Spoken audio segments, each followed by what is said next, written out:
अस्सलाम वालेकुम जी। बिस्मिल्लाहिर्रहमानिर्रहीम। व्यूअर्स, स्टूडेंट्स, क्या हाल है आपका? ठीक ठाक है। आज का हमारा जो टॉपिक है वो सेकंड प्ले है बुक 3 का। इसको पढ़ने के लिए बेटा सबसे पहले हमें पता होना चाहिए कि प्ले क्या होता है।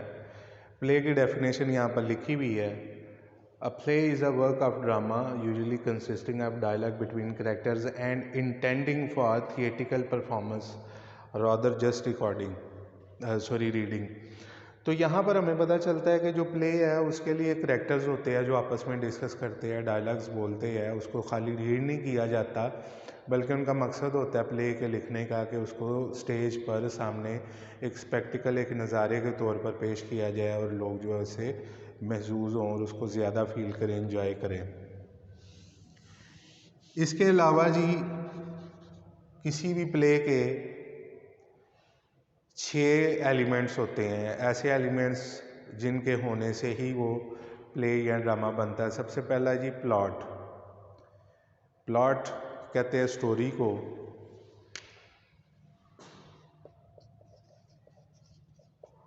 स्क्रिप्ट को, राइटिंग को, स्टोरी को, जो भी लिखी गई है उसके हवाले से उसकी कुछ शराइत है कि उसका प्रॉपर बिगनिंग होनी चाहिए, प्रॉपर मिडल होना चाहिए, प्रॉपर एंड होना चाहिए, स्टोरी की तरतीब होनी चाहिए, उसमें बेतरतीबी नहीं होनी चाहिए। दूसरा जो एलिमेंट है वो हमारे पास आ जाता है जी करैक्टर्स।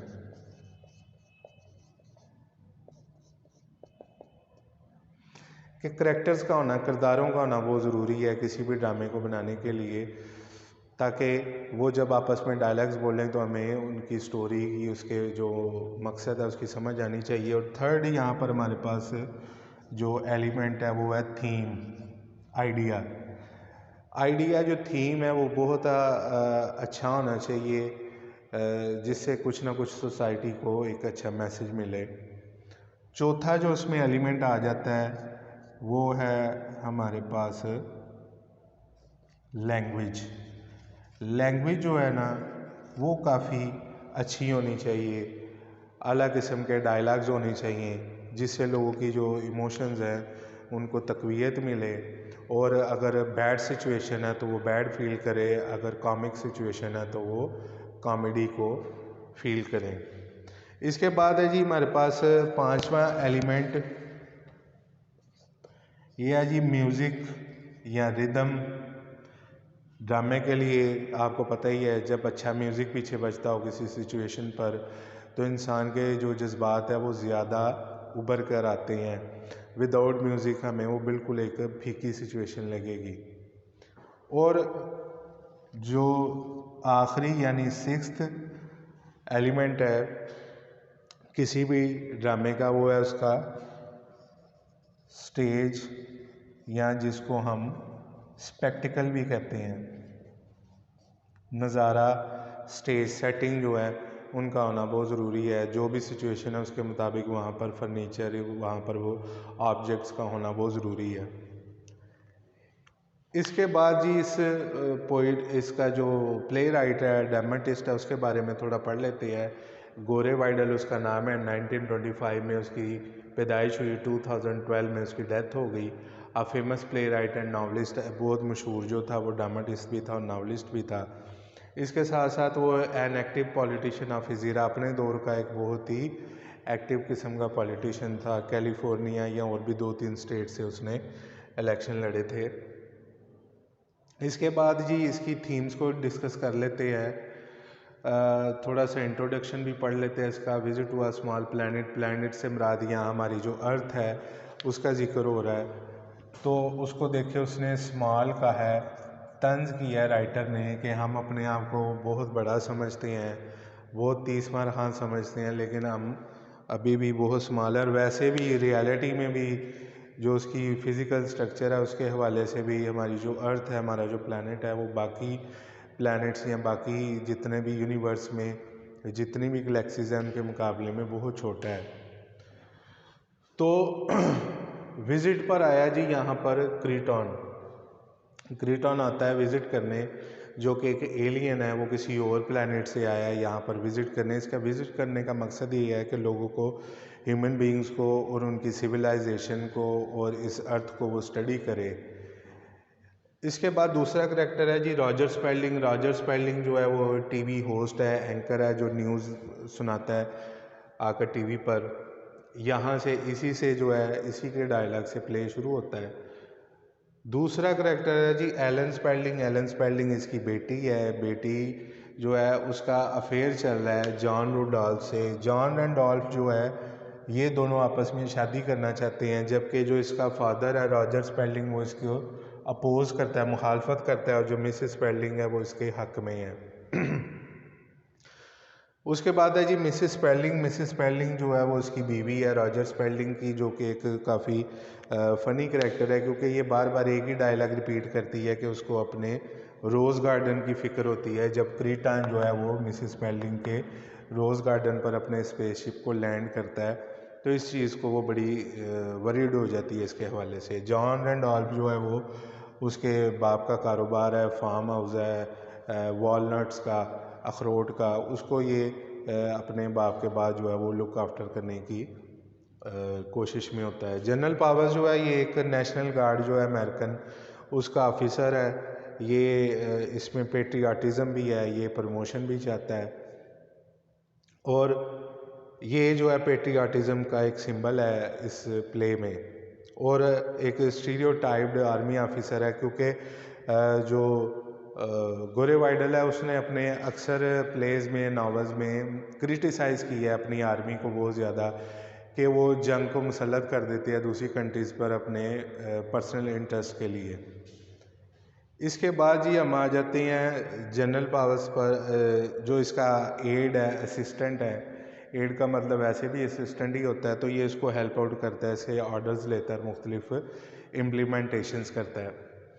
इसके बाद जी इसकी थीम की तरफ आ जाते हैं। पॉलिटिक्स का हमने पढ़ लिया कि कम्युनिज़म का दौर था, 1950s का ये ड्रामा शो किया गया है, 50s का डेकेड है, दहाई है। उसमें शो किया गया कि रशिया के बारे में किस तरह एक रूमर्स फैलाए गए कि वो जो कम्युनिज़म है उसको हम पर बहुत ज़्यादा बाय फोर्स जो है वो लागू करना चाहते हैं। इसी को बहाना बनाकर मुख्तलिफ वार्स में इन्वॉल्व हुआ गया बाद में लेटर अमेरिका की तरफ से। और पेट्रियाटिज़म जो है जनरल पावर्स के थ्रू दिखाई गई कि अमेरिकन जो है बहुत ज़्यादा पेट्रियाट हैं, लेकिन मुख्तलिफ वजूहात की बिना पर वो इतने अच्छे पेट्रियाट साबित नहीं हो रहे। सेक्स को डिस्कस किया गया है कि इसमें हिपोक्रेसी है। एलन को इसका जो है माउथपीस बनाया गया इस थीम का, कि वो और जॉन रैंडोल्फ जो है वो प्ले में दिखाया गया है कि वो एक होटल में बुकिंग करवाते हैं, वहाँ पर रूम लेकर वहाँ पर ऐसी जो है वो अडल्ट्री करना चाह रहे हैं। तो जब जो ये क्रीटान है उनके माइंड को रीड करता है, कि बताता है कि तुम लोग ऐसा करना चाह रहे हो, क्या ये तुम ओपन नहीं कर सकती, तो एलन जो है वो इसको डिसगस्टिंग कहती है। तो फिर वो इस बात पर इतराज़ करता है कि तुम लोग हर बुरा काम पैसे देकर दो बंदों की लड़ाई देख लेते हो, लेकिन ऐसा बुरा काम करते हो तो वो अलहदा करते हो। एलन कहती है हम ये ऐसा काम तब करते हैं when nobody is looking at us. तो इसको 3-4 चीज़ों को उसने डिस्कस किया है। अब इसकी हम समरी को पढ़ लेते हैं कि जो रॉजर स्पेल्डिंग है वो न्यूज़ एंकर है, वहाँ से स्टोरी स्टार्ट होती है। वो 2 दिन पहले उन्होंने देखा होता है कि हवा में उन्हें आसमान पर जो है एक चमकदार चीज़ नज़र आती है, जिसको ये मीटियर ही समझते रहते हैं, शाब साकिब ही समझते रहते हैं, किसी सितारे का टूटा हुआ हिस्सा समझते रहते हैं, लेकिन वो असल में वाकई एलियन ही होता है। तो एलियन जो है वो क्रीटन होता है। क्रीटन वहाँ अपनी स्पेसशिप के साथ लैंड करता है। जो क्रीटन है वो 100 साल लेट पहुँचता है हमारी अर्थ पर। उसने सोचा होता है कि वो 1860 में पहुँचेगा, जबकि वो पहुँच जाता है 1960 में। तो उसने जो कॉस्ट्यूम यानी जो कपड़े पहने होते हैं वो 1860 के ही मुताबिक पहने होते हैं, जिसकी वजह से लोग जो है उसे पागल या अजीबोगरीब समझती है, जो रॉजर फैमिली होती है, स्पेल्डिंग फैमिली जो होती है। तो जब ये उनके घर में आता है, जॉन जाता है भागता हुआ, इसको मिलता है जाकर, जबकि जो एलन है वो फ़िक्रमंद होती है। जो रॉजर स्पेल्डिंग है वो इस चीज़ की फ़िक्र नहीं करता कि जॉन जो है वो मर जाए या बच जाए। फिर जो रॉजर स्पेल्डिंग है उसके ज़हन में ये लालच आता है कि ये वाकई एलियन है और हमारे घर में आया है, तो वो समझता है, वो ये उसके दिल में एक ग्रीडीनेस होती है कि मैं इसका इंटरव्यू लूँगा तो फिर मैं मशहूर हो जाऊँगा, सबसे पहला इंटरव्यू लेने वाला मैं बंदा बन जाऊँगा। जिस तरह आजकल भी आप देखते हैं कि इस चीज़ को काफ़ी लोग जो है वो उसका फ़ायदा उठाते हैं। तो रॉजर स्पेलिंग उसको अपने घर में जगह दे देता है। उसके बाद जो मिसेस स्पेलिंग है उसके रिपीटेडली अगेन एंड अगेन ये डायलॉग्स होते हैं कि इसको कहो कि मेरे रोज़ गार्डन से जो है वो स्पेसशिप हटा दे ताकि उसको कोई नुकसान ना हो जाए। जबकि जो एलन है वो जॉन के साथ होटल में मिलने की कोशिश करती है और शादी करना चाहती है उसके साथ। रॉजर स्पेलिंग जो है वो इसके ख़िलाफ़ है, जबकि जो मिसेस स्पेलिंग है वो उसके हक़ में है कि दे शुड बी मैरिड। उसके बाद जनरल पावर्स की एंट्री होती है। जनरल पावर्स जो है वो इसको गिरफ़्तार करने आता है क्रीटन को कि ये कौन सा जो है वो इसको कहता है कि अगर तुम हॉस्टाइल हो या एनिमी हो या फिर कोई स्पाई हो तो तुम्हें गिरफ़्तार करके तुम्हें ख़त्म कर दिया जाएगा। ये उसकी पेट्रियाटिज़म को शो करता है। जबकि क्रीटन जो है उसके अंदर एक्स्ट्रा ऑर्डिनरी पावर्स हैं। वो इसको जब एड को भेजता है, जनरल पास जो एड को वहाँ पर भेजता है कि वो जाकर इसकी स्पेसशिप को सीज़ कर दे, तो वो वापस आके बताता है कि वो काफ़ी फीट पीछे जो है उसको रोक लिया गया है कि इनविजिबल वॉल बना दी क्रीटन ने, जो कि एड को वहाँ से पहुँचाने में नाकाम रही। इसी तरह एक और जो पावर हमें शो की इसने, जब वो जॉन जाके देखता है कि उसकी जो स्पेसशिप है उसके अंदर कोई भी इंस्ट्रूमेंट नहीं है, नथिंग, और उसके बावजूद जो है वो स्पेसशिप इतने साल या इतना दूर से सफ़र करके अर्थ पर पहुंची है, तो वो लोग बड़े हैरान होते हैं कि इन लोगों के पास कितनी एक्स्ट्रा ऑर्डिनरी पावर्स आ गई हैं। उसके अलावा एक और जो एक्स्ट्रा ऑर्डिनरी पावर होती है क्रीटन के पास कि वो माइंड को रीड करता है। माइंड रीडर बड़ा अच्छा होता है, तो वो लोगों के जज्बात को पढ़ लेता है, जो लोग सोच रहे होते हैं ये उसको फ़ौरन पिक कर लेता है। इसके अलावा क्रीटन की एक और खूबी होती है वो जो बताता है कि हम लोगों में, क्रीटन कहता है हमारे लोगों में, हमारे माशरे में जो हम अपने इमोशंस पर हमने काबू पा लिया। हमें ये इस जैसे जेलसी, हेटर्ड, सेक्स ऐसे या एंग्रीनेस, इसका कोई भी इमोशन जो है हम पर गालिब नहीं आ सकता। जो एक और खूबी वो दिखाता है, इसकी एक और पावर दिखाता है राइटर क्रीटन की, वो है कि वो बताता है कि उन्होंने डेथ पर काबू पा लिया है। दे बिकेम इमॉर्टल, अब वो इमॉर्टल हो चुके हैं, वो मर नहीं सकते। तो वो हमें भी तंज करता है कि तुम लोग मर चुके हो। इसी तरह फिर आगे जो प्ले बढ़ता जाता है, क्रीटन इस चीज़ को क्रिटिसाइज़ करता है कि तुम लोग ये समझते हो कि तुम लोग सिविलाइजेशन की पीक पे पहुंच गए हो, जबकि तुम लोगों की जो सिविलाइजेशन है, तहजीब है, वो अभी स्टार्ट हुई है। इस पर जो है Roger family, sorry spelling family जो है वो इतराज़ करती है कि हम तो बहुत ज़्यादा सिविलाइज्ड हैं। फिर उसके बाद जनरल पावर जो है वो इंटरव्यू लेता है इसका क्रीटन का, उसमें भी उनकी काफ़ी बहस व तकरार होती है। तो उसको भी, जनरल पावर्स को भी वो कहता है कि मैं तुम्हारा माइंड पढ़ सकता हूँ। जनरल पावर्स कहता है कि ठीक है बताओ। वो उसको बताता है कि तुम इस टाइम सोच रहे हो कि तुम्हें जो है वो 3 स्टार्स लगे हुए हैं और तुम तरक्की करना चाह रहे हो। तो वो बड़ा हैरान होता है। वहाँ ब्रैकेट में देखें आप, लिखा स्टार्टल्ड का वर्ड यूज़ किया कि अमेज्ड, एस्टॉनिश्ड हो गया। वो बहुत ज़्यादा हैरान हुआ कि तुम्हें कैसे पता चला कि मैं प्रमोशन लेना चाह रहा हूँ। तो उसके बाद फिर आगे मज़ीद स्टोरी जो है वो बढ़ती है और एंड पर जाकर वो ये बताता है, जो क्रीटन होता है उसको सबको, कि भाई मेरा यहाँ पर दिल लग गया, मेरा जो मकसद था यहाँ पर आकर तुम लोगों को स्टडी करना था, लेकिन अब मैंने फ़ैसला कर लिया कि मैं यहाँ पर रूल करूँगा, हुक्मरानी करूँगा और यहाँ पर एक जंग छेड़ूँगा दुनिया में, और उसके लिए वो एक अम्यूज़मेंट होती है, एन्जॉयमेंट होती है। तो ये थी जी एक ख़ुलासा इसका। वैसे ये 14 to 15 पेजेस का प्ले है। इसके डिफरेंट जो है वो क्या उसे कहते हैं, वर्जन्स भी हैं। इसको मूवी के तौर पर भी पेश किया गया है। तो अब इसके क्वेश्चंस को डिस्कस कर लेते हैं जी। पहला क्वेश्चन है, how does Kreton prove his extraordinary powers. किस तरह उसने प्रूव किया था?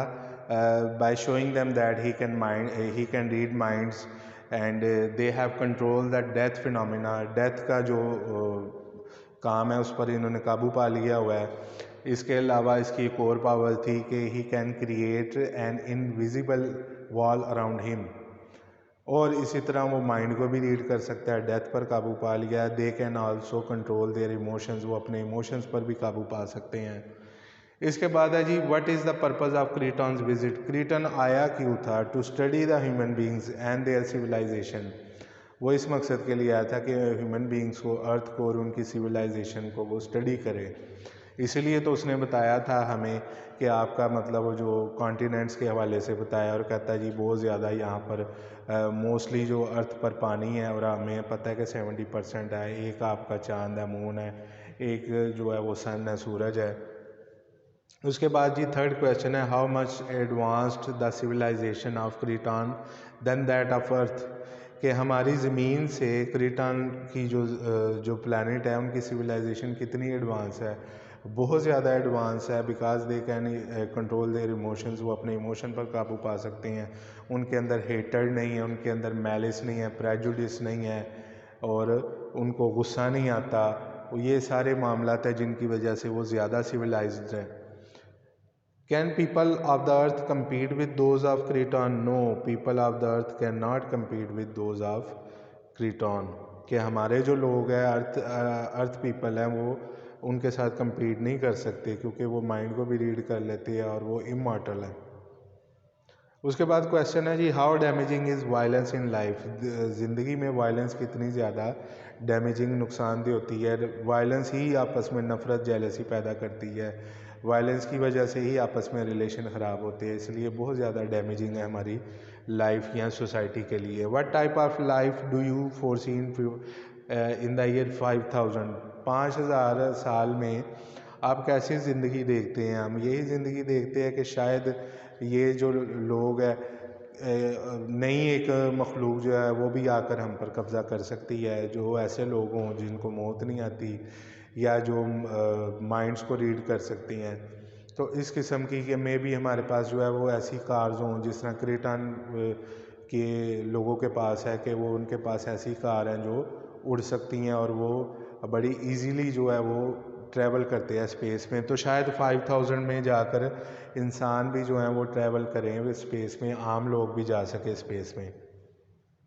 क्वेश्चन नंबर 7 है जी how impressive were the morals of Creighton, Creighton के जो मॉरल्स थे, इकदार थी, इखलाक थे, वो कितने इम्प्रेसिव थे? बहुत ज़्यादा इम्प्रेसिव थे। अगेन वही बात कि उसके वो जेलस नहीं था होता, गुस्सा नहीं था होता, उसमें हेटर्ड नहीं था, बुग़्ज़ नहीं था, प्रेजुडिस नहीं था।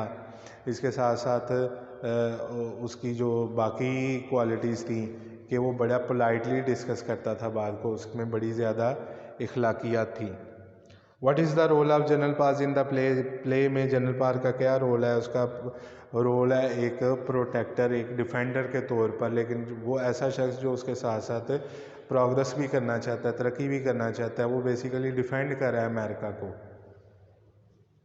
उसके बाद है जी what is the theme of Creighton study, Creighton ने जो स्टडी की उसकी थीम क्या थी? उसकी थीम यही थी कि जो हमारी सिविलाइजेशन है वो अभी बहुत पीछे है, उसका अभी आगाज़ है। हम अपने आप को इतना प्रोग्रेसिव या इतना मॉडर्न ना समझे, अभी हम बहुत पीछे हैं इस पूरी यूनिवर्स से। लास्ट क्वेश्चन है जी बुक का how does Creighton impress general pass, general pass को क्रीटॉन इम्प्रेस कैसे करता है? बाय रीडिंग हिज माइंड, उसके माइंड को रीड करके वो बताता है कि तुम प्रमोशन चाह रहे हो, तुम्हारे माइंड में ये चल रहा है। फिर वो जो इनविजिबल वॉल बना देता है, विदाउट इंस्ट्रूमेंट स्पेसशिप को चला रहा होता है। ये सारी चीज़ें जो हैं इम्प्रेस करती हैं जनरल पास को, और वो भी फिर जो है इसके सामने हेल्पलेस दिखाई देता है। तो ये था जी मुख्तसर करके, ताकि वीडियो बहुत ज़्यादा लंबी ना हो जाए, मैंने काफ़ी ज़्यादा इसको समराइज़ करके, और ताकि हर बात भी आ जाए और आपको हर बात कवर भी हो जाए, समझ भी आ जाए, और इसके साथ साथ आपके लिए भी आसान रहे इस लेक्चर को सुनना। तो काफ़ी अच्छे तरीके से मैंने कोशिश की आपको समझाने की। अगर इस वीडियो को आपको पसंद आई है, इसको लाइक करें, कमेंट करें और शेयर करें, और सब्सक्राइब करना नहीं भूलना। अस्सलाम वालेकुम, अल्लाह हाफ़िज़।